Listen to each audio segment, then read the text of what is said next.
Are you having trouble activating MS Office on your device? You're not alone.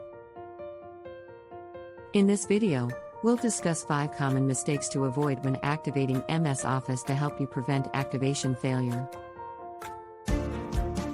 Mistake number 1: entering an incorrect product key. Make sure you double-check your product key and enter it correctly. If you're not sure, try copying and pasting it from the email or documentation that came with your purchase. Mistake number 2: poor internet connection. A poor internet connection can cause activation failure. Make sure you have a stable internet connection before trying to activate MS Office.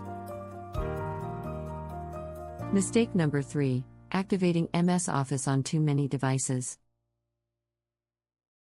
Remember, MS Office licenses are limited to a certain number of devices. If you try to activate it on too many devices, you'll get an error message. Mistake number 4: using an outdated version of MS Office. Make sure you're using the latest version of MS Office. If you're using an outdated version, you may experience activation failure.